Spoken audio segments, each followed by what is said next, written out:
Banyak kostum yang keluar di bulan Mei kemarin. Gak afdol rasanya kalau cuma ngebahas kostum yang dilihat dari performa aja. Nah, di video kali ini gue akan ngebahas kostum yang sedikit berbeda dengan kostum lainnya, yaitu ASEAN.OS versi 5.4 Iron. ASEAN.OS merupakan kostum dengan segudang kostumisasi yang keren, yang kalau lu pakai nih, tampilan dari HP itu bakal naik dikit lah ya kegantengannya. Tapi biasanya kostum yang banyak kostumisasi bakal payah untuk masalah performanya. Gimana kalau di ROM ini? Apakah cuma ganteng doang nih, tapi untuk performanya itu malah berkurang? Nah, kalau kalian pada penasaran, langsung aja kita mulai videonya.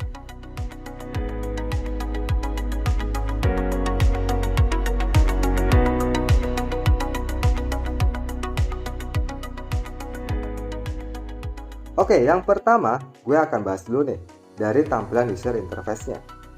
Di tampilan awal kesan yang gue dapetin masih biasa aja ya. Tapi yang bikin luar biasa yaitu tampilan di GS panelnya.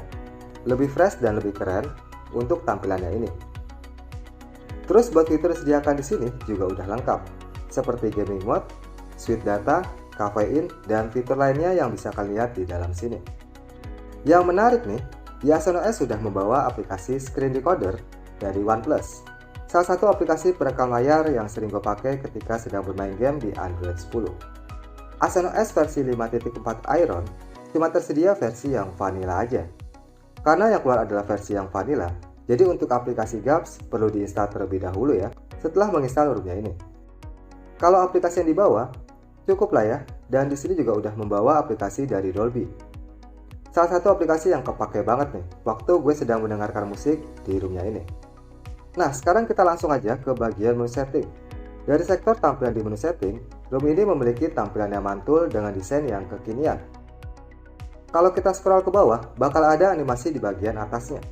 Terus hal yang cukup menarik, di dalam menu setting ini juga terdapat menu Mega LED 11, yang mana merupakan kostumisasi dari kostum ASEAN.OS. Kalau bahas masalah kostumisasi, buset dah, banyak banget kostumisasi yang disediakan di dalam menunya.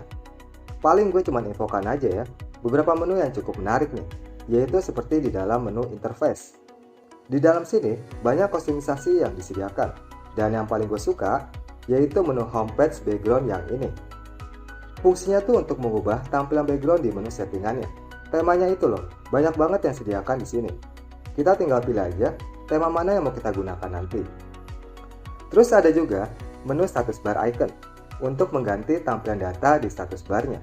Bakal jadi keren kayak gini nih. Pas gue ganti temanya dengan tema yang ada di dalam menunya ini. Oh ya, ngomongin status bar, kalau nanti ada notifikasi masuk, bakal ada icon dari aplikasinya ini. Layaknya itu seperti yang ada di dalam ROM UI. Kemudian di menu interface juga tersedia tema navigasi bar style.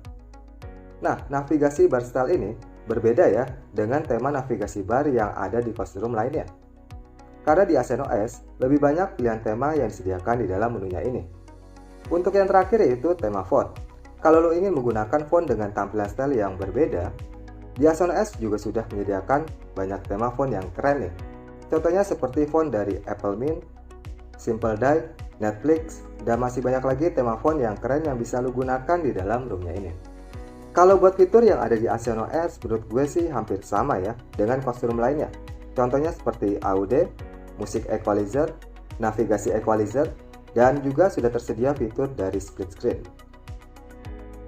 Nah, kostumisasi udah, fitur udah, sekarang gimana nih buat performanya? Pas gua tes di aplikasi Antutu, untuk skor yang dihasilkan dengan stok kernelnya, mendapatkan skor sebesar 329.641 poin. Kemudian pengetesan kedua, gue coba tes di aplikasi Geekbench, mendapatkan skor sebesar 492 poin untuk single core-nya, lalu multicore-nya ini mendapatkan 1609 poin. Dan yang terakhir gue coba tes di aplikasi Throttling, mendapatkan skor dengan rata-rata sebesar 187 GIPS, maksimal performa sebesar 191 GIPS, dan minimal sebesar 177 GIPS. Jadi pas gue tes buat GG 4G dengan menggunakan stok kernelnya, di settingan support ekstrim kayaknya masih kurang begitu nyaman ya. Drop FPS masih suka turun naik. Lalu sambil ngerekam juga ini kerasa patah-patah. Tapi pas gue ganti kernelnya ke kostum kernel, lumayan lah ya, langsung menghasilkan feel yang cukup nyaman ketika ngegame PUBG selama kurang lebih 1 jaman. Drop FPS yang tadinya naik turun, sekarang udah cukup stabil nih. Sambil ngerekam pun juga udah cukup lancar, tapi untuk panas yang dihasilkan emang sedikit demam ya. Kesimpulannya, kalau ngomongin segi kustomisasi dan fitur, menurut gue memang Ascent OS salah satu kostum yang cukup mantul untuk kustomisasi dan fitur yang disediakan. Tapi kalau segi performa, sebenarnya performa dari Ascent OS udah cukup oke lah ya, baik itu untuk daily ataupun buat gaming, terutama kalau kita ganti kernelnya ini ke kostum kernel. Ya paling itu aja sih experience gue pakai Ascent OS versi 5.4 Iron. Nah sekarang gue mau tanya nih, gimana menurut kalian yang udah nyobain room ini? Bug apa lagi yang kalian temukan? Jangan lupa komen di bawah ya.